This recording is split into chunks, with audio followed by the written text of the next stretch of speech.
Hello SPS Astrology lovers, this is Shankar Pratap Singh and you are watching SPS Astrology.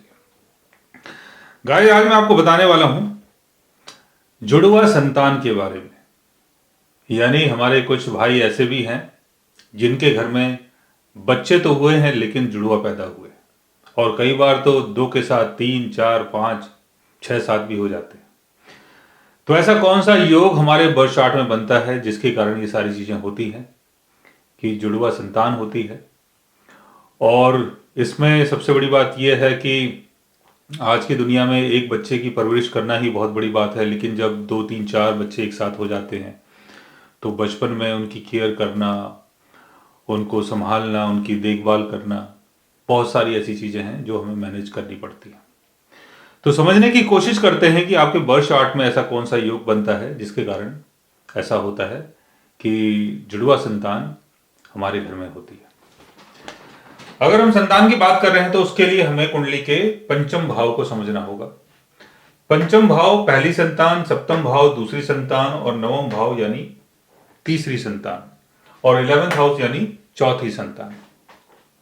पंचमेश अगर गुरु के साथ बैठता है यानी पंचम भाव का स्वामी मान लेते हैं कि मरकरी है। जैसे यहां पर जेमिनी साइन आ रहा है, इसका लॉर्ड है मरकरी, बुध अगर यहां पर प्लेस्ड है, साथ में जुपिटर प्लेस्ड है। बुध अगर आपका यहां पर प्लेस्ड है, साथ में जुपिटर प्लेस्ड है, या बुध आपका यहां पर प्लेस है मान लेते हैं और जुपिटर का एस्पेक्ट अगर इसके ऊपर पड़ रहा है, जुपिटर अगर यहां पर है, यहां से जुपिटर बुध को देख रहा है, यानी बुध कहीं भी हो, अगर जुपिटर के साथ हो या जुपिटर उसको देख रहा हो या जुपिटर आपका पंचम भाव में हो, बुध के साथ हो, तो जुड़वा संतान कई बार हो जाती है। दूसरा पंचमेश यानी पंचम भाव का स्वामी अगर राहु के साथ प्लेस्ड है तब भी जुड़वा संतान का योग आपकी कुंडली में बन जाता है। या राहु की दृष्टि अगर पंचम भाव में पड़ती है और गुरु की दृष्टि भी अगर पंचम भाव में पड़ जाती है, जैसे राहु यहां पर प्लेस्ड है, गुरु आपका यहां पर प्लेस्ड है, दोनों आपके पंचम भाव को देख रहे हैं।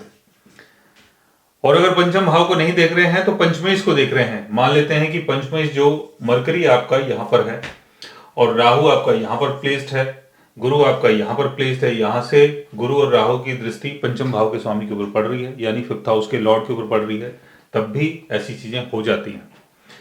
पंचम भाव का लॉर्ड, सप्तम भाव का लॉर्ड, नवम भाव का लॉर्ड और एकादश भाव का लॉर्ड यानी 5th house, 7th house, 9th house और 11th हाउस के लॉर्ड्स अगर एक साथ बैठ जाते हैं तब भी जुड़वा संतान के योग आपकी कुंडली में बन जाते हैं।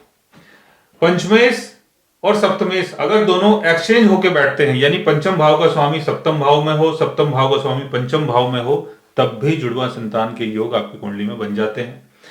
पंचम भाव का स्वामी नवम भाव के स्वामी के साथ अगर सप्तम भाव में हो या पंचम भाव में हो या नवम भाव में हो या एकादश भाव में हो, तब भी ये सारी चीजें हो सकती हैं।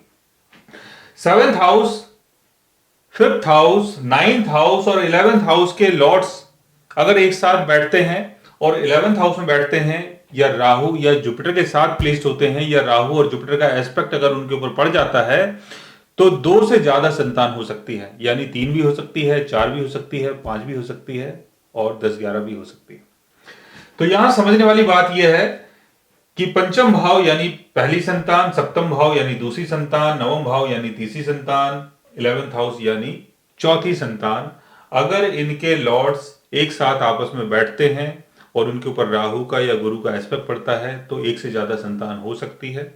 और अगर पंचम भाव का स्वामी सप्तम भाव से एक्सचेंज करके बैठ जाए तब भी जुड़वा बच्चे के योग बनते हैं।